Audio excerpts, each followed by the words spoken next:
and make the fucking product. Like, make the product. I mean, you might want to use that in a testimonial, but no, that's what I would exactly say is like, you want coaching clients, make a fucking program. Like, yeah, like make a program. Like that literally, like that is like that's what's in my head. It's like, don't worry about the list at the beginning. Don't even worry about your your lead magnet. Like, make the program. And I didn't know that that's what I needed at first. And now I just realized that literally, like, I'm selling a transformation. And that's literally what I want for people. I want people to have the transformation. I'm so glad you're here listening to the Sustain Your Passion podcast. I'm Genesis, your host and business development expert. If you're ready to make a bigger impact and income while helping others, then you're in the right place. Thanks for joining me, and I can't wait to help you sustain your passion. Hi, Lindley. Thanks so much for joining me today to talk about the question or the problem with niches and ideal client avatars. So we got started talking. I saw you on TikTok and then connected with you on Instagram, and then we realized we're actually in a marketing course together, and it was just so much overlap. And then in our messages, right, we were chatting about being nicheable, and you said that you felt unnicheable, and I remember thinking, like, what? How? Why? I don't get it. Why? And wanting to be like poking it a little deeper at that with you. And thankfully, our connection just totally sparked, and we were laughing at, what was it, a ferret? A weasel. Yes, a weasel. And just having a great conversation, which led us to the idea of sharing on a podcast a bit more about our work as coaches, but then also talking about what it means to niche down, how that actually works and applies in your business, but then also how ideal client avatars can help with niching down. So just to get us started, can you tell me a bit more about you and your business and what you would say your niche or not niche is? Definitely. So I am a transformation and empowerment coach. And for me, that actually involves a few things.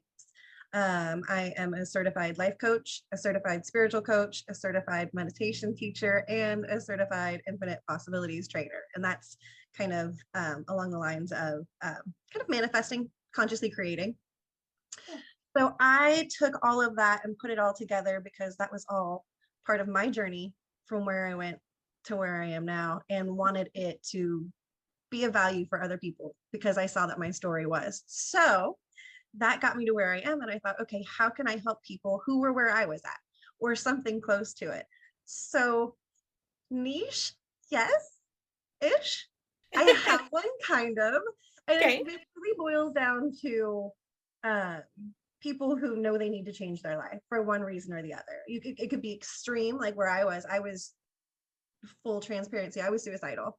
And I knew that it was either, okay, I'm done with life, or I have to radically change it. So it could be somewhere that extreme, or it can be somebody who kind of in a similar place, just not as deep as I was, because, I had to be extra. Right. But they have things going for them and they're not happy. They just don't understand why they're not happy. So yes, I think they all have a common theme, but boiling it down to one avatar, it's like they are all kind of the same, but there's like perspective shifts. And that's where I was like, I don't know if I can.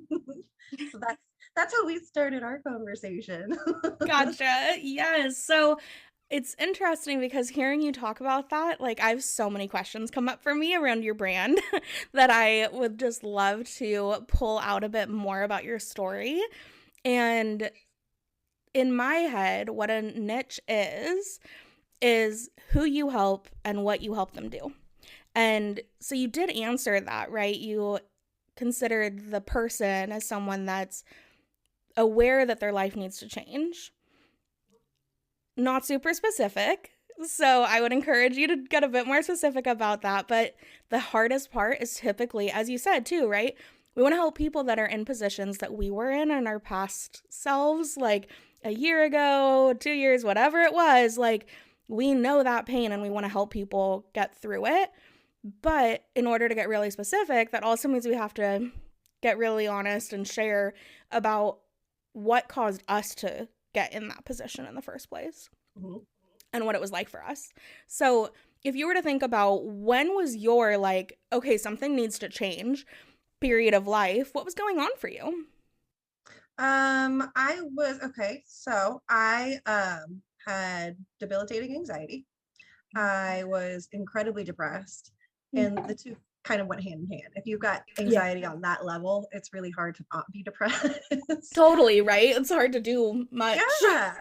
Yeah. So I was at a point where that was, and it had consumed me. I had made it my identity pretty much, especially the anxiety, because it's like, okay, well, I can't drive without freaking out. I can't go to Safeway without freaking out. I can't, so it became my identity.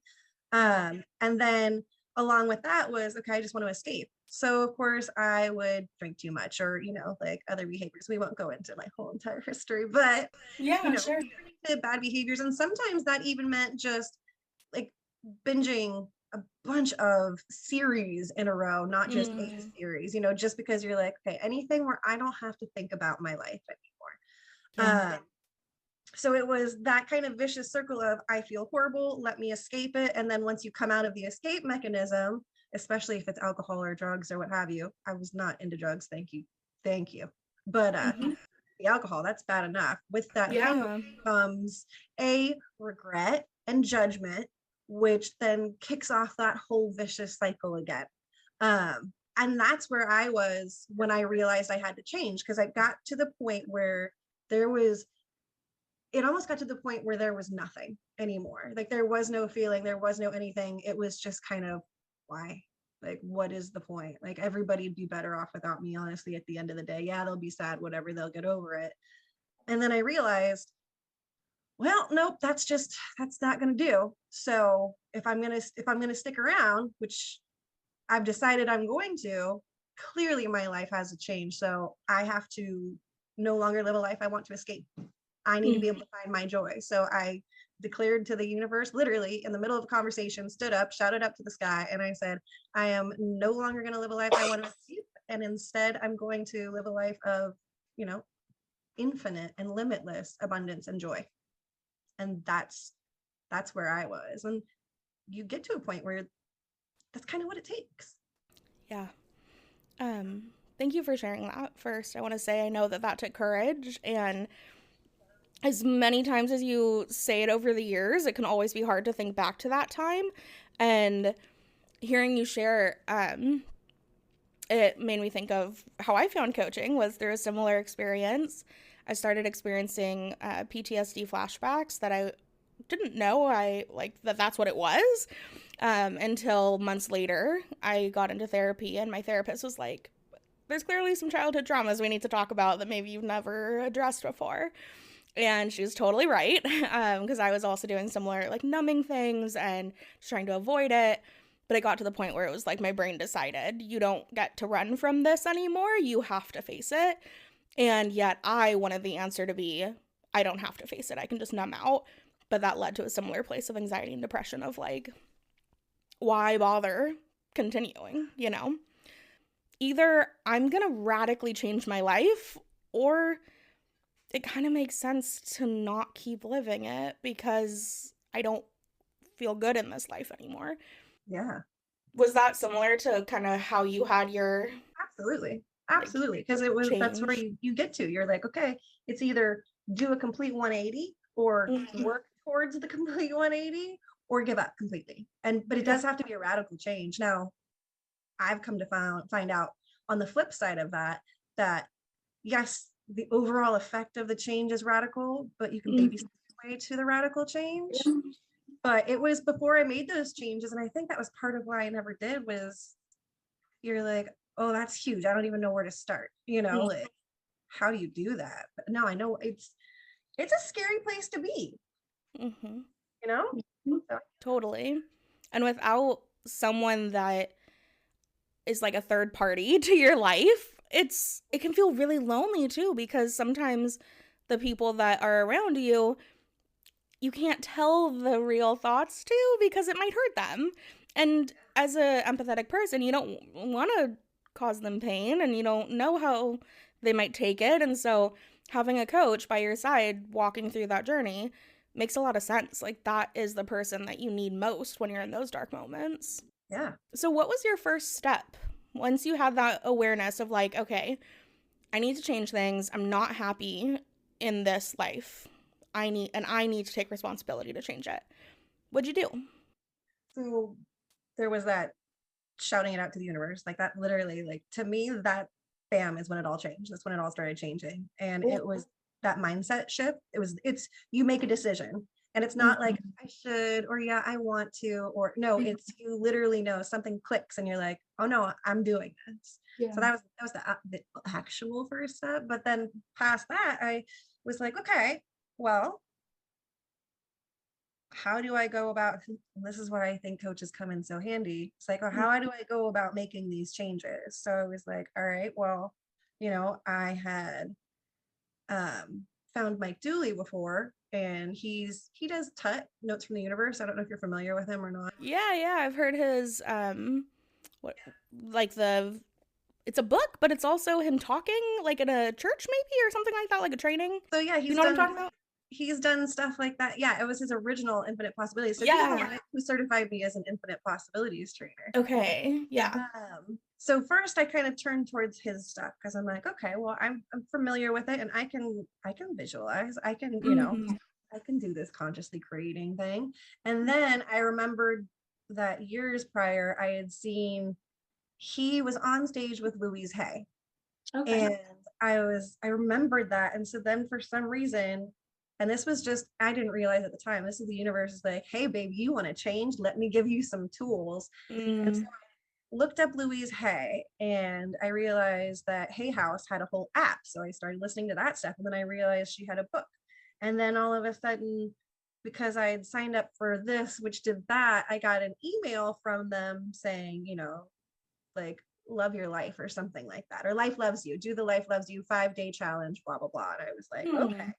So I started doing that, and I got her You Can Heal Your Life book. And so every morning I'd bounce on the trampoline and listen to, I did it on audio, and listen to her. So it was just kind of like the universe would provide me these little steps, and I'd be like, okay, this feels good, this feels right. And I'd start reading and start changing myself. And as I did that, then I shared my story with the people in my life, coworkers, my immediate family that I live with, my boyfriend at the time.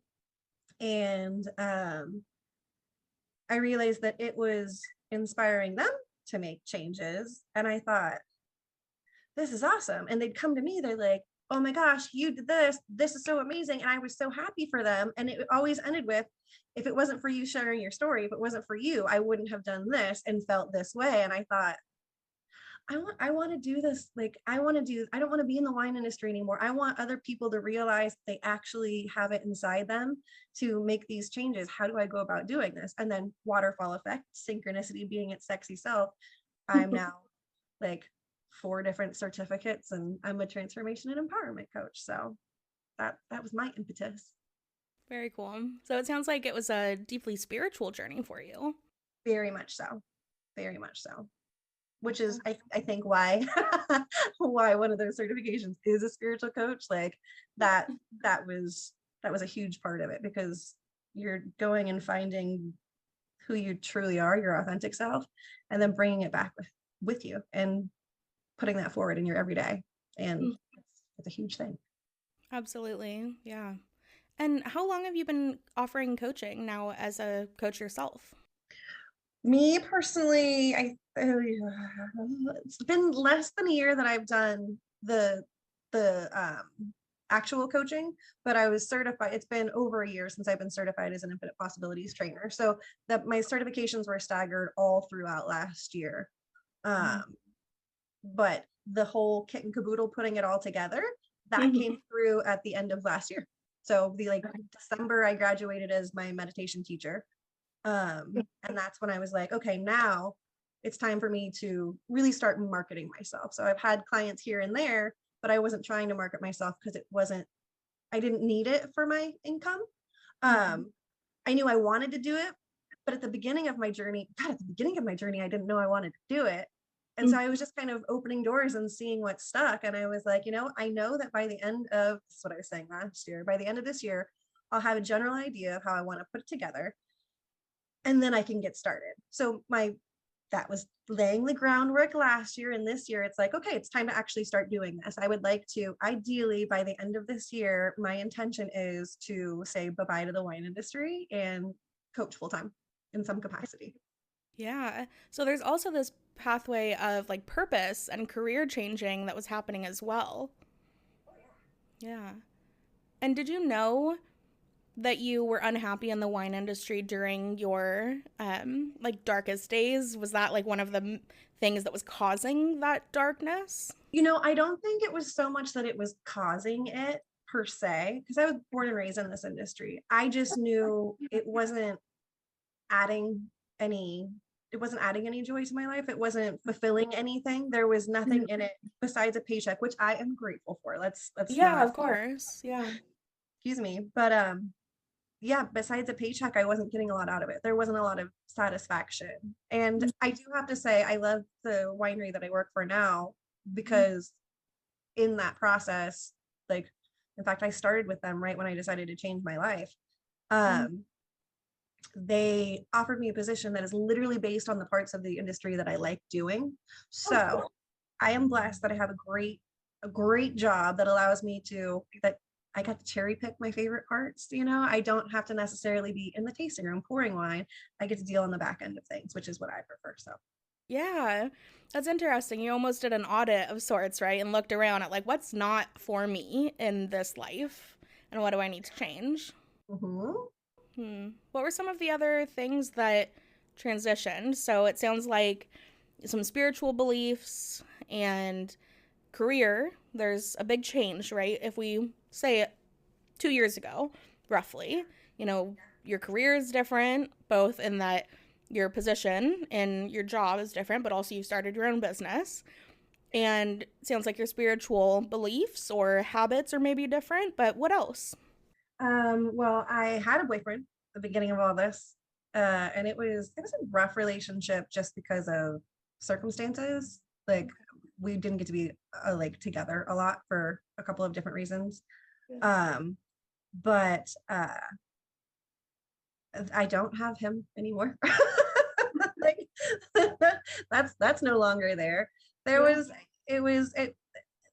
not much in my life that didn't change. It's funny because if you just outside perspective, not diving down in, still Lindley, still living in the same spot, still in the wine industry, like, okay, maybe she doesn't have a boyfriend anymore, but whatever. But when you actually dive down it, like, I quit smoking. I no longer have my boyfriend. My career is changing. I think my spiritual beliefs, I think it's not so much that they became new, it's just that they blossomed and developed, and so all this stuff has changed. I've lost weight, not by exercise or diet, but literally from meditating. I now have a meditation practice and I didn't have that before. So like, nothing changed and absolutely everything changed. Yep. I love that. Like, you're still you, but how you express you is different. Yeah, absolutely. Absolutely. I'm also not as much of a bitch. Okay, you got to say more about that. I was angry. Like, I was an angry person. I had told myself, and I didn't realize I had this limiting belief. But I had told myself, and my boyfriend used to laugh at me whenever I'd say it, but he liked it. He's like, that's funny. I love that. I used to say, I'm not even nice. I'm not even a nice person. Like, I don't know who you think I am, but I'm not even a nice person. I now realize I actually am really a nice person, but I was telling myself I wasn't, and I was vicious. Like, if somebody like hurt me or offended me or might hurt me, I would lash out. So they would be like, and I would be like, here, let me completely like gut you, like slice off the jugular, go for the kill. Like, I was vicious. Yeah, taking no shit. Yeah, and I think it was more because I just like, I'm already so hurting. I need nobody to hurt me anymore, so I'm gonna cut you off before that's even a possibility. Yeah, I get that. Yeah, it's like self-protection, right? And like a fear. There wasn't much trust that like I could withstand you hurting me, so I'm going to not give you the opportunity to get too close to hurt me either. Totally. And I was putting my happiness in other people's hands, which I didn't realize at that moment, you know, like, so there's a lot of coping mechanisms, but I was a bitch. Now I will still say, you don't want to cross me. Like, I've got my boundaries and I will stick up for myself, and I will stick up for people who can't for some reason or another stick up for themselves. Like, I'm you don't lose those skills. You just realize that for the most part, you don't need them. So I'm a softer version of myself. Um, I don't always have to be right, which is kind of a nice thing. It's yeah, there's a lot of there's so many things. My David G is my meditation like mentor and teacher and instructor. And he and I were having my one-on-one shortly before graduation. He's like, so basically you've had like 3 lifetimes worth of changes in the last less than a year. And I was like, yeah, that's right. Yes. Wow.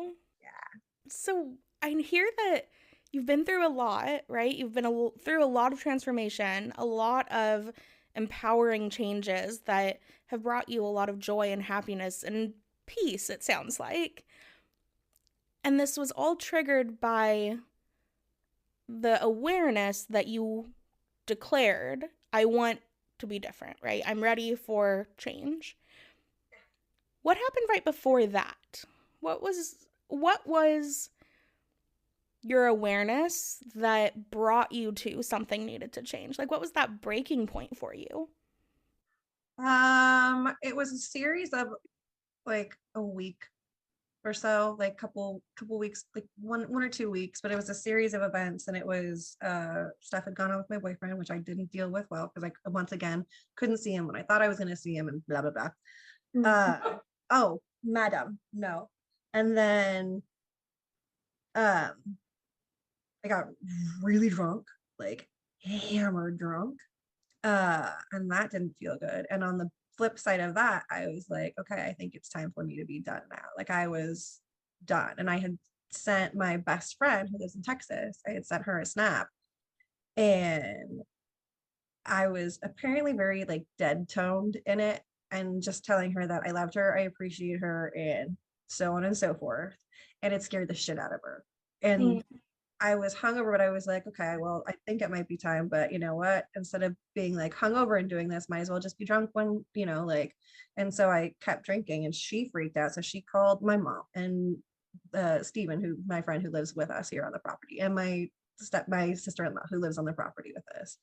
And she's like, what's going on? And finally she got a hold of me. And so she sat down and she talked to me, and she's just like, listen, you're scaring me. This is what's going on. You're not allowed to go yet. And I was sitting there and like, yeah, but I don't see the point. I'm going to make this story shorter. Whole long conversation. And she said something, and it had to do with my boyfriend at the time. And she's like, what about this? Like, she's like, your story, you haven't fought this hard. Your story's not over yet. There's still stuff that's left to see. And so that got me to stick around for a little bit. And then I like got hammered drunk like 2 or 3 more times. And I ended up going to my new job. We had to work a harvest day out at the vineyards, which is not fun when you're hungover. Yeah. And so my new boss, who got hired like after me, he picked me up. We drove 2 hours out to the winery. We did a day of harvest, and we came back, and I was having a conversation with Steven, and we started talking about addiction, and how I said, I think a lot of addiction isn't necessarily that the person has an addictive personality or that they're addicted to that substance. What they're addicted to is escaping their reality. I said, that's why I got hammered last night, and then like 2 nights before, and then like the week before, like that's what I do every time I get hammered. And he's like, no, I completely agree with you. He's like, that's why I drink, that's why I smoke so much pot. And I was like, yeah. And then just that's what it was. It was like 3 nights of epic drinking, like shitstorm with the boyfriend, good talk with the best friend, and perfect circle. Bam. It was just clarity was there. But that's what it was. It was a lot of drinking that led up to that moment. And I was like, I can't keep doing this. Yeah. So the clarity was, I can't keep drinking like this. I can't keep it was the clarity was, hey, I can't do that, but more it was, well, this is why I'm drinking. And that's just silly. So instead of trying to escape it, why don't I change it? Mhm. You know, like this is why you're doing the things you're doing. So how about instead of doing what you're doing to escape life, how about you change your life? Like it really is that simple. Yeah. Long time to get there, but Sure, yeah. It usually does for people, right? Like yeah. we have to learn our lessons over and over and over again. So I want to reflect what I heard you say and make sure I'm hearing you right. Was it the experiences with your boyfriend that led to the drinking? Uh, some of them, sometimes. Like there were other times when it didn't. In fact, usually when I was with him, I wouldn't drink as much. There was only like once or twice that I would drink copiously when I was with him because I was so in love with him that he was my coping mechanism, if that makes sense. He was my escape from everything else because all my focus would be on him. So, yeah. That's interesting. Mhm. So you said you had clarity from your conversation with Steven about why you were drinking. Yeah. And to clarify, you recognized why you were drinking was because you were using it as a coping mechanism to hide from something. An escape mechanism to hide from the depression, the anxiety, and the misery that was my life at that moment. Okay. And what caused the depression, anxiety, and misery in your life at that point? The anxiety, none of us know. We don't know where it came from. Happened in my 20s, and it was so debilitating that caused the depression. Gotcha. Okay. Yeah. So it I was, see. yeah. One thing led to another, But yeah, we don't know where I've done so many things to try and figure out why I have the anxiety symptoms that I do and to the extremeness that I do. But even those are starting to go away now too. I have no doubt that they'll continue to. Yeah. So That's amazing. Anxiety is a tricky bitch. Like, ugh, it's one of those physical things that, yeah, it's illness, it may not have a direct source, but that's great that you're able to find ways to keep it like in remission or at bay, and live with it in a different way. That's amazing. mhm. So I'm curious, have you thought about marketing yourself specifically or wanting to work with other women that are experiencing addiction that want to overcome it? No, because I am 100% problem drinker with like own that. My problem wasn't the drinking. And I have nowhere near enough experience other than the fact that I was using it as an escape and coping mechanism to be able to deal with somebody who is truly addicted at that point, like I have my thoughts on it and I think that my coaching skills absolutely could help them. But a lot of addicts aren't at the point yet where they want, unless they are literally at their rock bottom. They're not at the point yet where they want to change on a grand scale, and they can't. They have to do things in such baby steps because any type of overwhelm could trigger them back into, falling off the wagon. And I don't want to promise things to them that I couldn't deliver. And I also don't feel that I'm qualified to deal with people who are in that space. So that was something that I thought about for a split second and then realized that that was not the way for me to go. That was definitely not going to be my niche. Gotcha. Okay.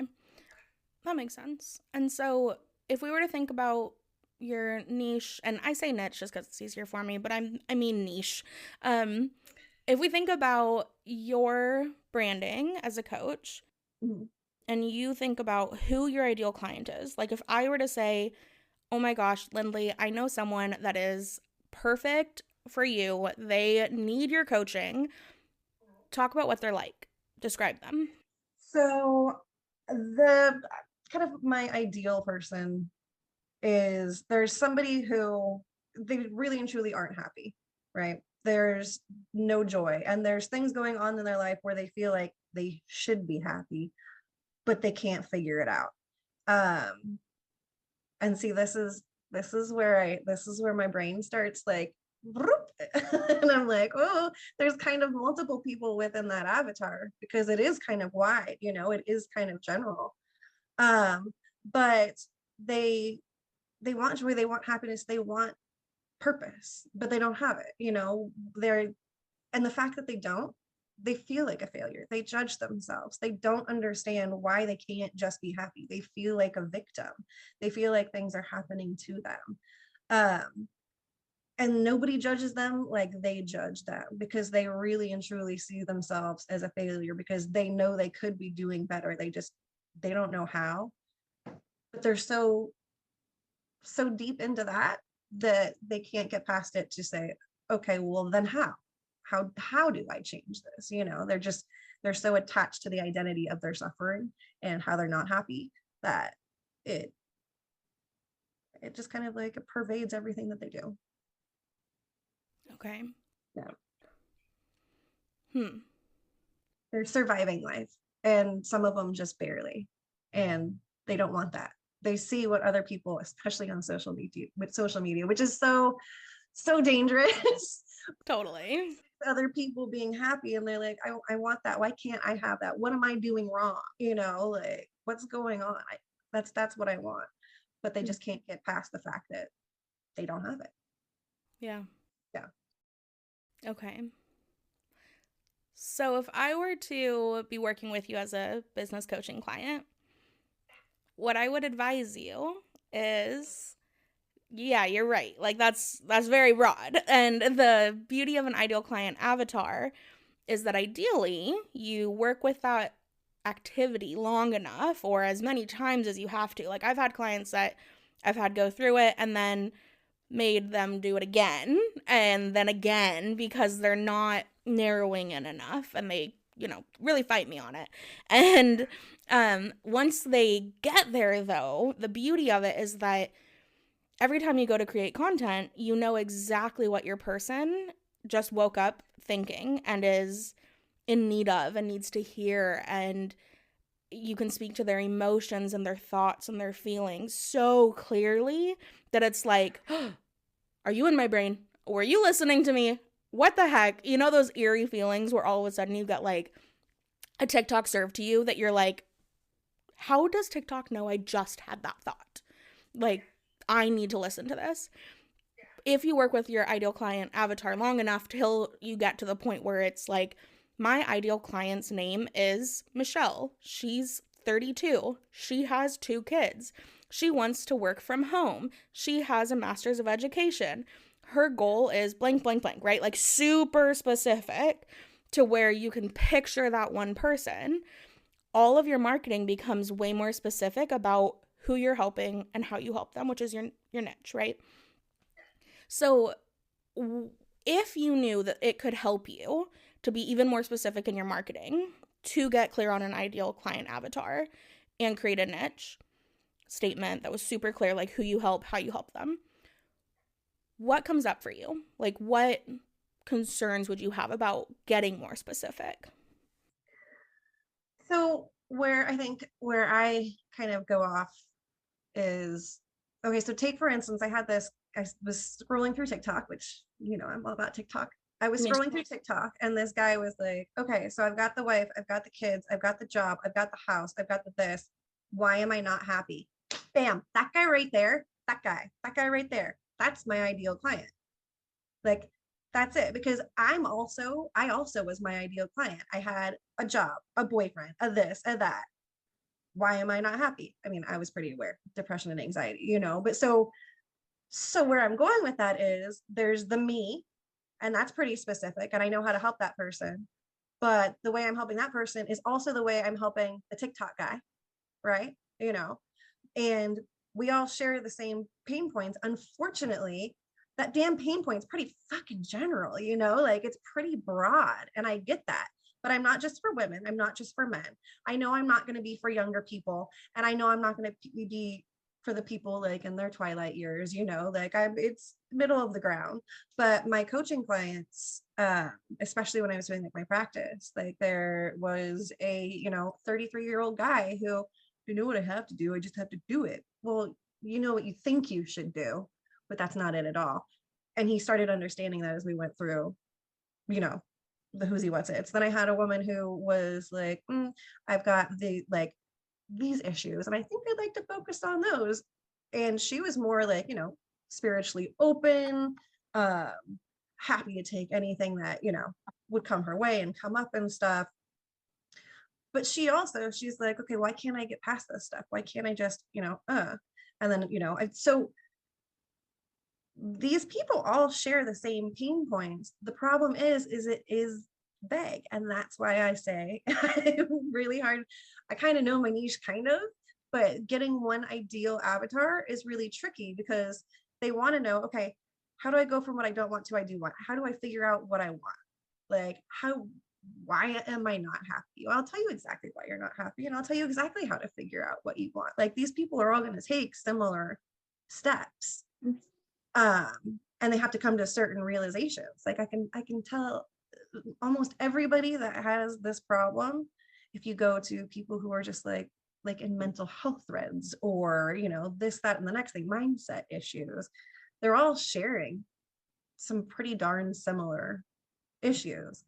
And I know what those issues are because I shared those same issues. And the more and more and more I've gotten past those, the more I can help. But that's where I struggle with. So it's like, my concern isn't that, I don't know, say like, am I leaving somebody out? But I don't think so.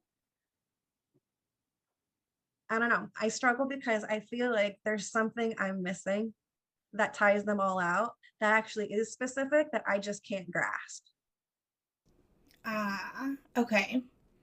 So you've been trying to figure out what your ideal client avatar is, and you've been trying to clarify your niche, but there's something that's like, well, what's the commonality? I'm not sure. Is that right? Yeah.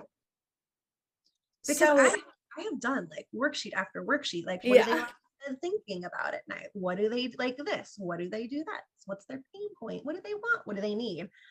I can tell you all of that, but it's still very general. But it's legit, and so many people have it. So it's hard. Yeah. And so, okay, couple questions. Yeah. Of your paying clients,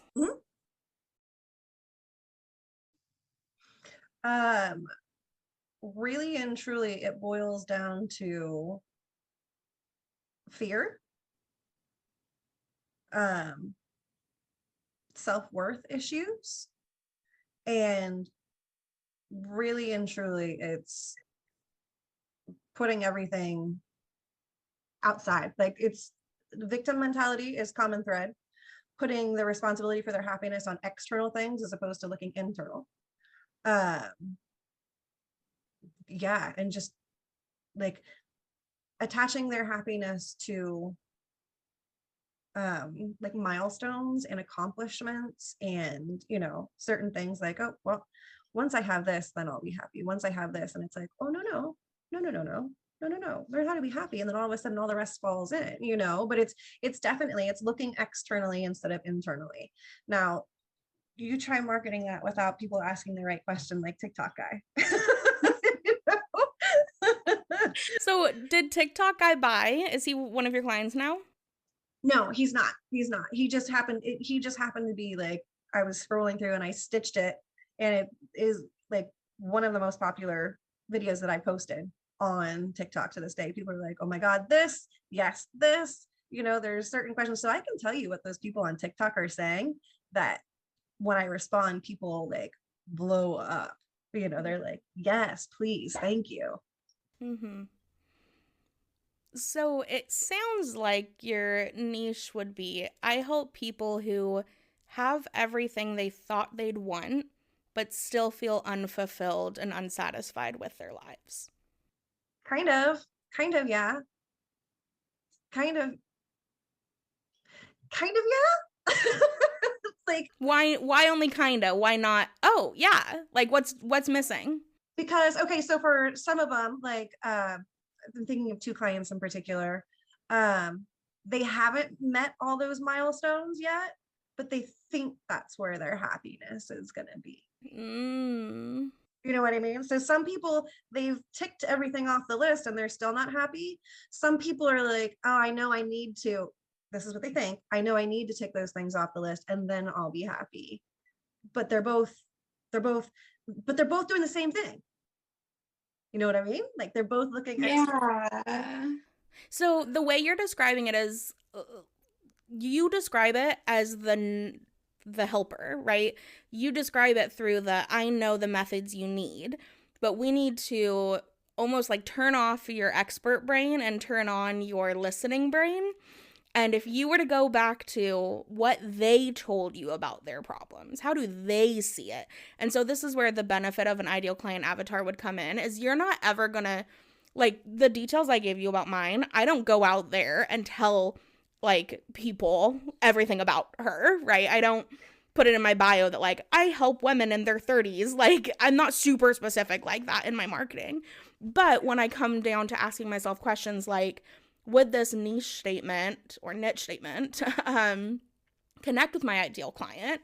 Then it's super easy to say yes or no, because I put my head in my ideal client's head, like I put my brain in her head and think empathetically what would speak to her, because we want to sell people what they want, not what they need, right? So they need to figure out how to source happiness internally, and the steps to teach them how to do that. But people aren't walking around thinking like, if only I could source my happiness internally, right? Like if they knew that was the answer, they'd be wanting to be like, they'd be learning all the things you learned, right? But the beauty of being a coach is that you shorten the time that you had to go through for other people. For you, it took 2 years to learn all these things. You can create a short, succinct, to the point program that you can sell people that are where you were, so they don't have to go learn all the things. You can help apply all the lessons to their problem. So if we were to think about your ideal person that is struggling with this, what would they say their problem is right now? So I think I was just thinking about that while you were talking, and I was like, okay, what are they saying? So what it boils down to is either there's two things that come up is like TikTok guys, I know I have got everything. Why am I not happy? Or I know what I should be doing. How do I get there?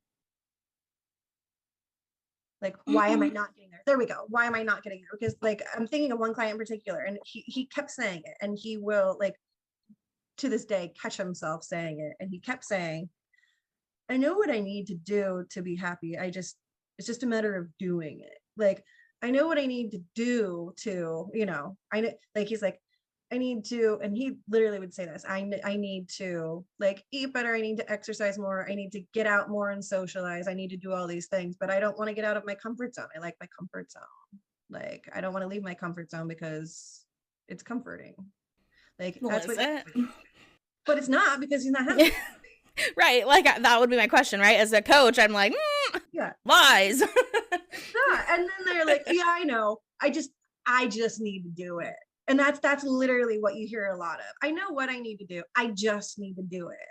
But it's like, do you really know what you need to do? And the thing is I think that's my biggest question to everybody who says that. Like, I know what I need to do. I just need to do it. It's like, okay, do you really know what you need to do? And also, why do you think that's the thing that's going to make you happy? Exactly. Like, where did you get this list of need to do's? Unless you wrote it, it's probably false. Yeah. Yeah. Yeah. I'm trying to like sit there and think of like if there's anything that they all say, but it kind of boils down into, I have everything, why am I not? And I know what I need to get to the things I need to have to be happy, so it's like they're two different places on the same, they're on the same path. Now me says, hey, that's the wrong path. Get off that one. There's a dead end, but they don't know that. So, and I think that's typical human behavior, is they're doing that thing. So like, yeah, I've got everything and I'm just not happy, or I know what I need to do. It's just a matter of doing it. Okay. So when you're selling them into, like when you're signing them up for your programs, right? what is the thing that clicks for them that's like, oh, that's what I'm missing. That's why I need you. What's that sound like in your sales conversations? You know, gosh, there haven't been a whole bunch because I haven't made that my priority. But in the ones where I have been talking, it's like, um,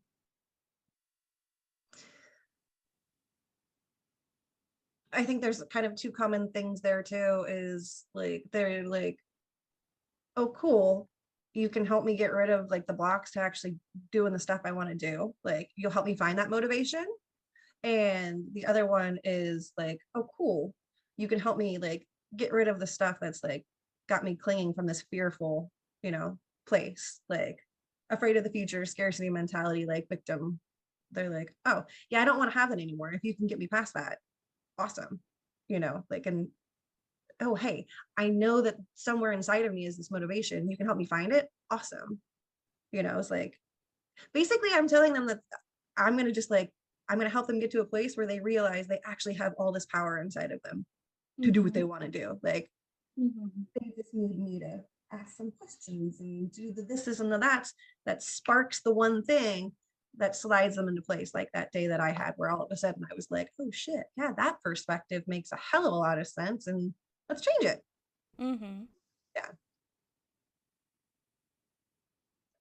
I think you know what that perspective is, but articulating it's coming as a block. It sounds like it's a block for you, right? About, well, how do I make this all match? But like, in my head, the way you're describing things, it's like, I help people that know what they want get it.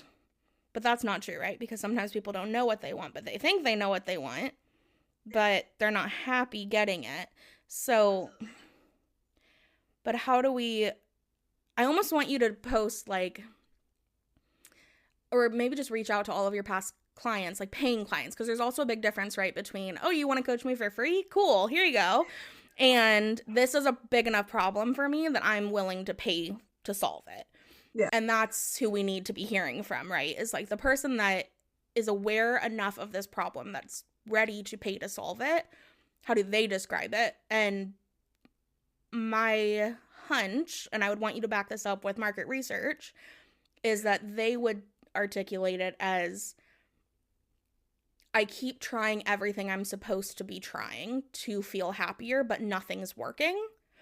Absolutely. I need a new path to happiness. Enter you, right? Enter you in your program. And I think it's that exhaustion that I keep hearing. And like, I wish we had like someone in it right now that we could have as a third person on this conversation to be like digging down into why do you want that? And why does that matter? And why does that matter? Get to a root cause analysis, because ultimately we know that in your case, it was because I want to make my life worth living again. Yeah.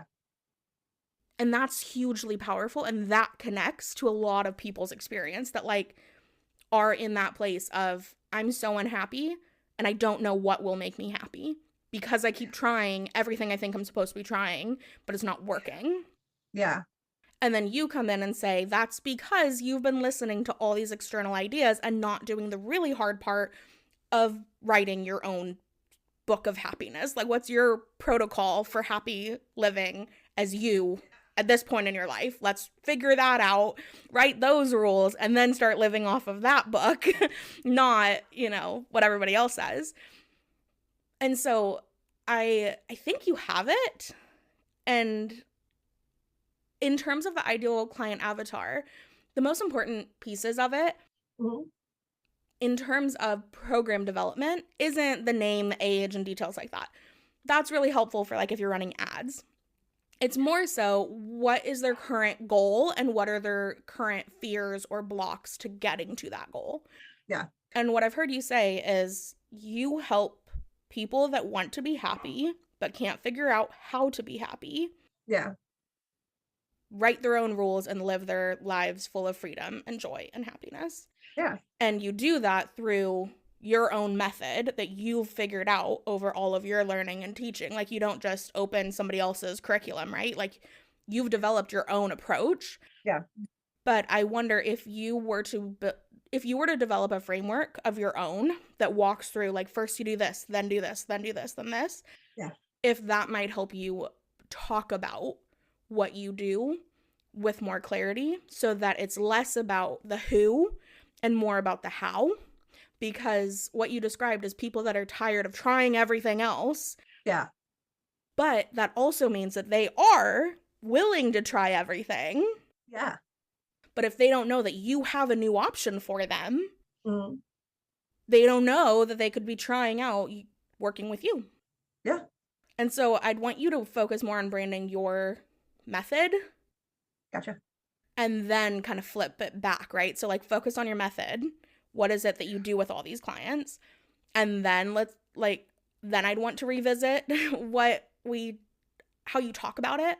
Yeah. Because once you have that clarity, it's like what we would be adding, right? Is I help people who want to feel happy, but have tried everything, or people that have tried everything to be happy, but haven't reached it, achieve authentic happiness with my XYZ method.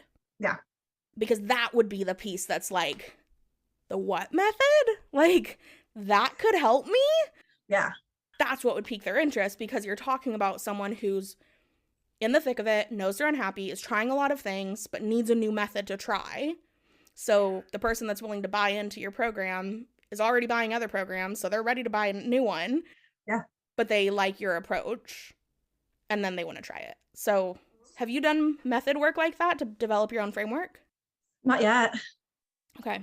It's on my list. It's definitely, like there's a bunch of stuff on my list, and that's definitely on it. And it's actually interesting that you say that. It's because for me, the stuff that gains most traction, especially like on social media when I post stuff, it is the how,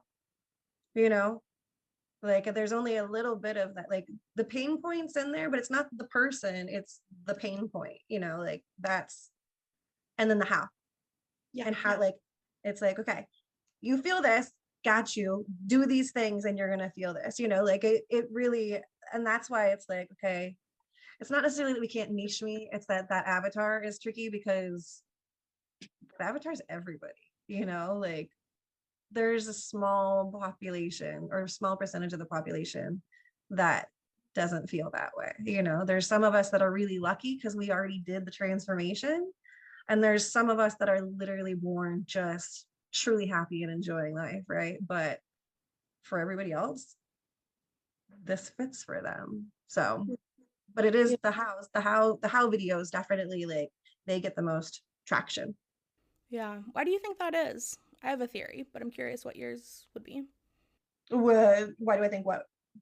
Why do you think the hows get so much traction? Honestly, mine is like, here's my theory. I don't want to hear you tell me what my problem is. I know what my problem is.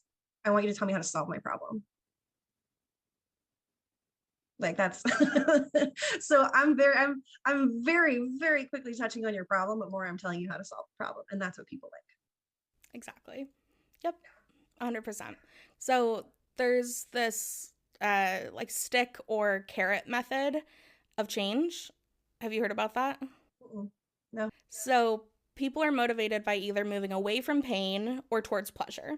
So we say, I'm going to help you get motivated by either using the stick and like tapping your pain so that you move, or the carrot, I'm going to dangle the goal in front of you and then you're going to move.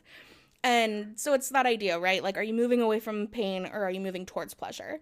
And that part of what motivates the person, you can incorporate both of those into your marketing if you talk about the how. And selling something intangible like coaching is really hard to build credibility, especially online, because everybody wants to teach you something. Everybody wants to tell you they understand you.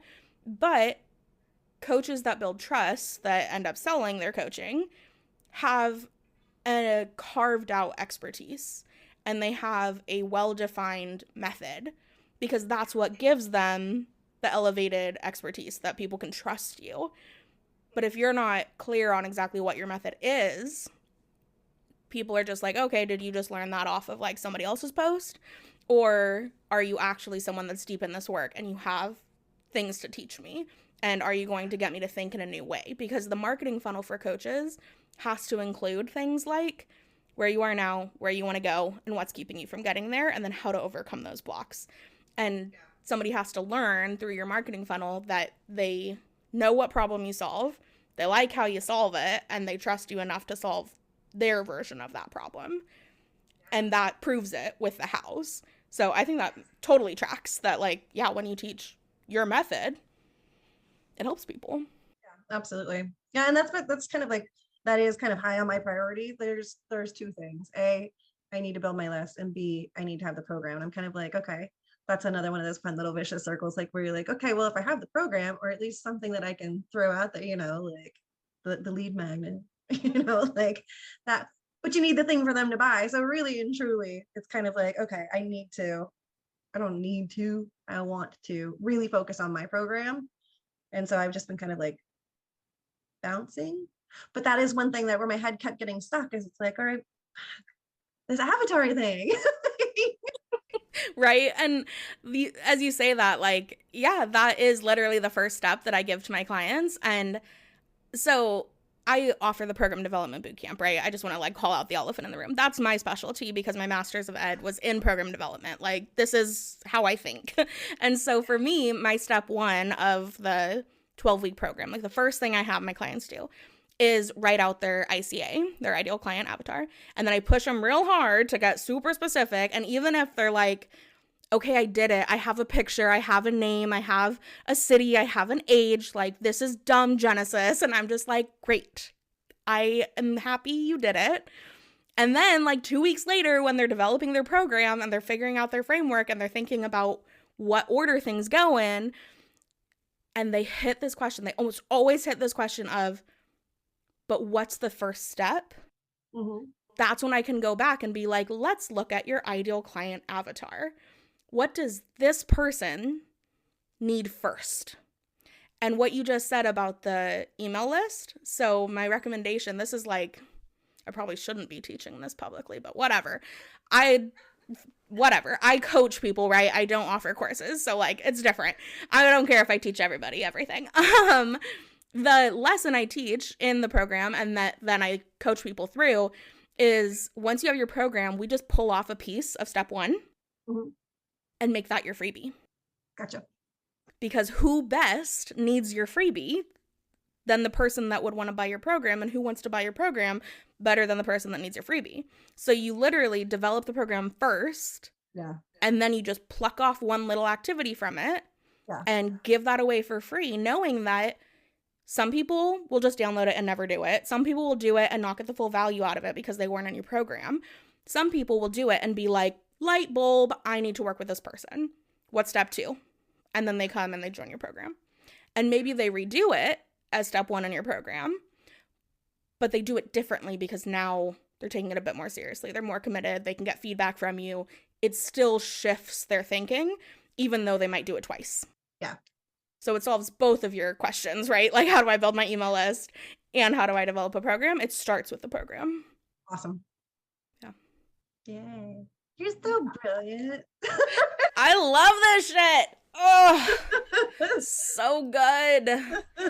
I'm helping a client right now that is a gardening coach develop her signature framework, and she's titling it GROW, the GROW method. And I'm like, oh, that was just so cute. I love it. I love that. That makes me want to garden, and I don't. Right? That's exactly it. Yes. So fun. Yeah. Like, thinking in terms of like theories and frameworks and patterns is my strong suit. And so I just love doing this with creatives, where it's like, so in product development, right, it would be the same process. It's the design theory process. So we would do the same thing with products. We would build empathy, we would prototype, we would, go through the process. Yeah. But at the end, we would have a physical thing, right? And then we would take beautiful pictures of it and we could like show it in our pictures and everything. Yeah. That's the shitty part about coaching. Like, it's intangible. I can't take pictures of you being happier. Like, it's just a person smiling. Like, it's not. Yeah. You can only post that so many times, though. Yeah, exactly. Yeah. It's a definite, like, it's a trial and tribulation of being a coach and having that as your product. Totally. Yes. Which then gets caught in, like, people end up trying to sell themselves and their skills, where it's like, no, like, sell your program, sell your product. It's not about you. It's about your method and its impact on your person. Absolutely. Yeah. Okay, so in closing, I'm curious, what are you taking away from our conversation?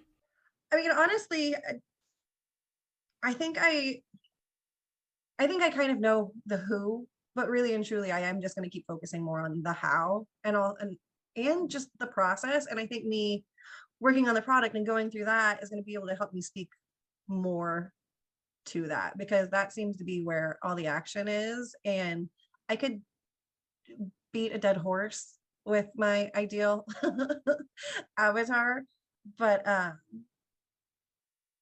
think we're both right. I think I have an avatar, but I also think that, like, me personally, like, the how is just that's kind of my jam. That's like where it's at for me personally. So that's what I'm focusing on. And you're right, it's somebody that, like, really and truly, end of the day, somebody that's unhappy, that, doesn't know why. They've tried everything and they're still unhappy. So what the fuck? That's my person. Yeah. Yep. They're fed up of trying everything that they think is going to work. And now they're like, well, let me give this one more shot. Like, enter you in your program. And yeah, I love what you just said there of, like, I could keep going around and around with this, like, ICA, right? I could try and figure out this ideal client, blah, blah, blah. But, and this is something that I don't think a lot of people explain, is an ideal client avatar is only so that you can do other things. It's not like finishing your ideal client avatar activity is like, oh, everything's going to make sense. Like, it's not the answer. It's the first step of getting to the marketing, getting to the development of your program, getting to the sales and all of that. And so if you feel like you've gained enough clarity from doing it, like, yeah, don't do it anymore. Yeah. Start the next stuff. That makes sense. I think I'm familiar with the person, and like, really and truly, I think once you start talking about, like, the how to change the problem, the people are going to gravitate to that, like, if they're my ideal client, if I can help them in the least bit, they're going to be like, oh, I recognize myself. Thank you. Let's do this, Yeah. Yeah. Yes. And yeah, your method, because you and 5 other coaches that are branded as your titles of, you said empowerment and something else coach, right? Transformation and empowerment? Empowerment. Yep. Yeah. Okay. Transformation and empowerment coaches. I could probably go find 5 right now. Yeah. But your method and how you talk about solving my problem could be completely different than the other 4 people.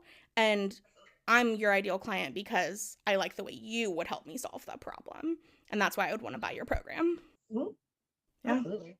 What's interesting too is most female coaches, not all, most female coaches like to, like, specifically gear themselves towards women. And yeah, I heard that in you too. You've helped a lot of men.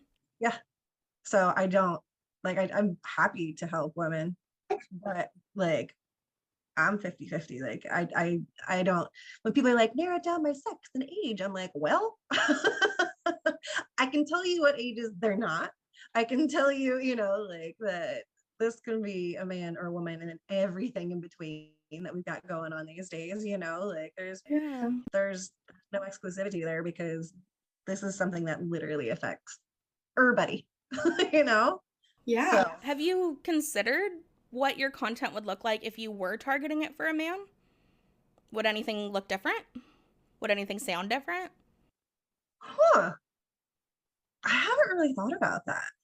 Your examples were all men. That was interesting. I think you said one woman, but like the TikTok guy, right? And then like you had a couple other men that you mentioned. Yeah. That could be interesting because that's a pretty unique niche too. There are, like you said, like you're totally right. Most female coaches offer coaching to females. Yeah. Or like woman identified individuals. Yeah. But there's so much less support for men and people that specialize in the way that men operate and experience their emotions and feel like they have to live up to certain expectations and things like that. Absolutely. I even thought about like during one of my, I think, visualizations that I was doing, like veterans has popped up. So that's something that I'm going to explore, like for sure. It's not like my initial, like, that's my niche, but it's definitely something that like I want to put focus on. And I don't know if this is down the line, if this is doing, you know, like pro bono work and stuff like that, but it's like, okay, that's going to come up too, because, and again, that's another like predominantly male dominated. I don't know, maybe I should start thinking about the dudes. I kind of think that would be, so again, if you were my client, I would advise you to journal about how you could help men solve the problem that you solve and what a man might need to hear, think, or do to go from where they would find you, which is in that place of I've tried everything, I'm exhausted, I'm thinking of giving up, I'm hopeless, to okay, I'm ready to try this new method. I believe that actually sourcing what is going to make me happy from within makes sense, and I want a teacher to help me do that. Yeah. I would guess the only differences would be that you might say, hey, men, hey, this message is for guys. Are you a guy who? Are you a man that? Like, that's the only difference, right? And then the whole rest of your how and your lesson would be the same. But the algorithms are going to hear, and your SEO searches of it, right, when you do your captions, will see that and push you out to more men. You know, what'd be really cool is to do a post and start one off, like, hey dudes. And I'm curious, do I want to do two or do I want to do three? Do I want to do the dudes, the chicks, and then just general? Yeah. Oh my gosh. Will you please split test this and see how it goes? Like, record them all.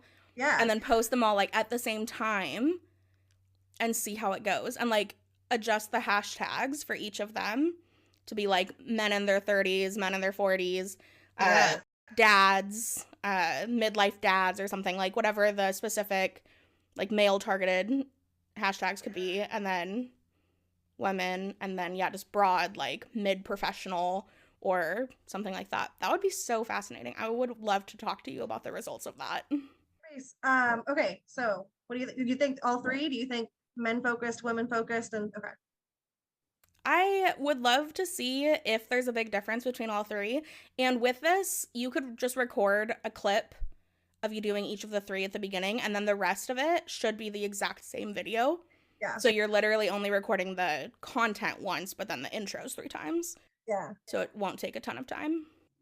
Huh. This will be fun. Yeah, what a fun little test we're gonna run. Right? Cool. That'll be interesting. Because if for some reason, because I get a lot of male followers, like tons and tons of male followers. I'm gonna go ahead and say thank you, mom and dad, for giving me looks. Right. I was gonna say what might look different is slightly different angle, but Right. Thank you, jeans. But I get oh my gosh, a ton of male followers, and you know it's funny because I get a lot of women that reach out. They're like, oh yeah, like they're good about the women ask the questions, but like the men are on there too, and like I'll get the men that leave the comments like, oh yeah this, oh yeah that, oh yeah this, I needed this, well this brought this to my algorithm, and I'm like, okay, all right, you gave me something to think about. That's really interesting. And yeah, Justin Baldoni, I think is his name. Are you familiar with him and his work? Does he sound familiar? It sounds familiar. Did you ever watch the show Jane the Virgin? Mm-hmm. He's the hot guy. Okay.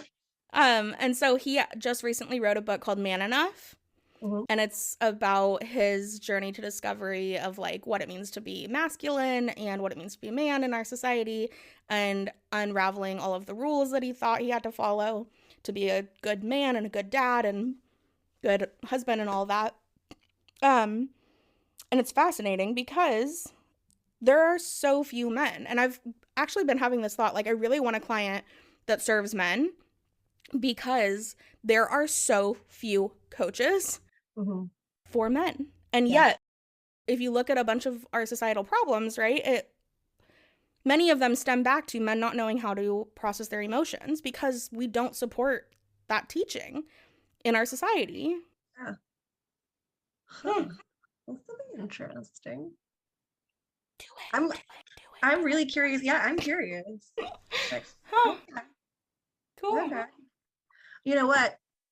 Oh, it's hard for me because I try and bring similar but different content to TikTok and Instagram because I want people to have value if they follow both platforms.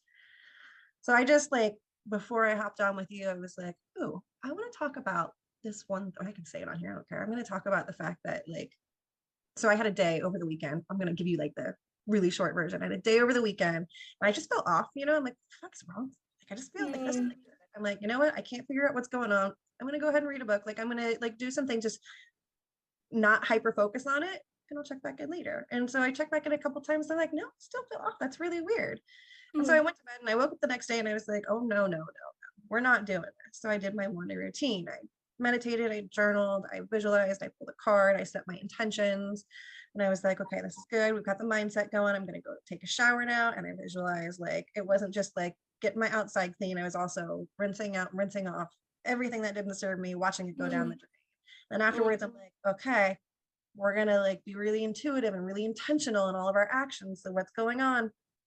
Heard a song, dance it out. So anyway, I was doing this. I recorded a bunch of video for this. So I'm going to put it all together. But it's literally going to be about, have you ever had like a string of great days where you're feeling good? You're like, yep, I'm motivated. I've got this. Then all of a sudden you have one bad day and it just completely throws you off your rocker. And so I'm going to do a video on that and kind of like the steps that you can take to not let it consume you. But I was like, oh, I should put that one on Instagram. But now I'm like, I wonder if I should put that one. I feel like TikTok's more valuable feedback because I feel like a lot of my followers on Instagram are other professionals that are in similar industries to me. So I feel like maybe that should be the one that I split into 3. I like that. I like that a lot. And then I also would encourage you to take all of that footage that you have, and so make the one that's like the holistic approach of what all you did. But then every clip you took is more content. You could talk in detail, like voiceover style, of what you're doing and each of the things, teaching each of the mini steps of what you were doing. So you have a ton of content from that one day. Yeah. That's awesome. It'll be fun. I'm excited. Yeah. And that's a really good point about the difference between TikTok and Instagram. I've been on Instagram for years, and TikTok, you know, fairly new because it's a newer platform for sure. But part of what I found is like, I feel like I have very little influence over who sees my TikToks. It just kind of like decides who needs it, even when I use hashtags. And yet on Instagram, I feel more so like the hashtags I use matter. But my approach to finding people on Instagram have been to actually go source people. Like, I go and follow people that look like my ideal client. So it's even more important to know, like, what are the identifying factors about you so I can find you. Whereas on TikTok, it kind of does that for you, which is nice. It takes a little bit of the legwork out. But that would be probably the platform I would want to see your split test on too, to see where it takes it. Mm-hmm. That'd be cool. That's what I think. I think there's just, for me right now, I think there's a broader reach. Yeah, for sure. And my last piece of advice would be, my last like plug of my approach is definitely you need a program to couch like why X amount of coaching calls, why amount of time with you, and what's going to be the start and the end point. And then package that together of like what all you do, so that then you have your program that you talk about. And whether it's in a method of one-on-one or group, it doesn't matter, right? Because you specialize in your transformation. And then it sounds like you have courses available, but I don't think that's what you called them. So I'm curious what your meditation and your infinite possibilities is currently packaged as, because that could be really cool courses that you could offer, or like digital products where it's like a workshop that people could just be buying whenever they want to tap into those skills. And then you have your signature program that's like the full journey with you. What does it look like right now to do meditation or infinite possibilities work with you? Again, it's just reaching out, because like companies in the infancy, business is in its infancy. So it's just kind of one-on-one sessions. Those are all on my list of like, okay, these are products that I want to be putting out there. Cool. So it's all, I got you, girl. Like you read my brain. And every time I listen to one of your podcasts or like I see your post, I'm like, I'm not spending money right now, but God damn it, I might have to. I love it. I mean, I hear everything you're saying, and I'm like, I do have an ideal client, and she's talking to me right now. So I'm also learning a ton from this conversation too about like my ideal client. Yeah, absolutely.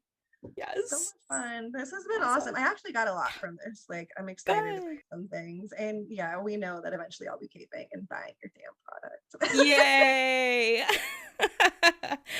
It is an early bird right now. So should you want to work together on developing your program, we should talk about that, because I can give you a bonus one-on-one session right now and a discount. So message me if you want to talk details. I think I just kind of got a bonus one-on-one session.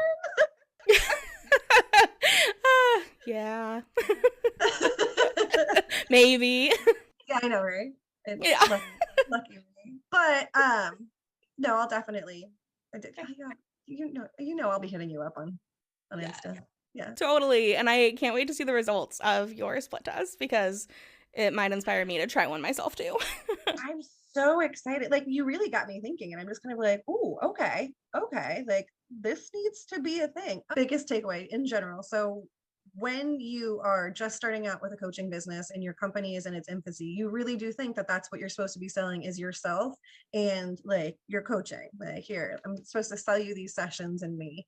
What I've taken away, especially after this conversation, is not at all. Like, yes, you're definitely selling your transformation. You're definitely wanting to focus on the how and make the fucking product. Like, make the product. I mean, you might want to use that in a testimonial, but no, that's what I would exactly say is like, you want coaching clients, make a fucking program. Like, yeah, like make a program. Like, that literally, like that is like that's what's in my head. It's like, don't worry about the list at the beginning. Don't even worry about your your lead magnet. Like, make the program. And I didn't know that that's what I needed at first, and now I just realized that literally, like, I'm selling a transformation, and that's literally what I want for people. I want people to have the transformation. So what's your Instagram? Where can people follow you? The Journey to Joyful, and on TikTok I am the Journey to Joyful Coach. So you can follow me on either one of those platforms. Actually, follow me on both, because I do try and give a little bit on one that isn't on the other, so you're getting a little bit of extra from both. I love it. And worst case, it's the same thing and you hear it twice, and it's going to change your life the second time you hear it, because it'll right? click. Exactly. Well, I'm going to grab those links from you after so I can include them in the post about this on my website so people can click through and find you. And I just want to say thank you so much for being here, for your courage, for your vulnerability, and for sharing so much with my listeners. Thank you so much for listening to this episode of the Sustain Your Passion podcast. If this episode helped you gain a bit more clarity, courage, or confidence, please share it with your friends on social media or in a text. It would mean the world to me. Thanks in advance for sharing this episode. I hope you have a great week, and I'll talk to you soon.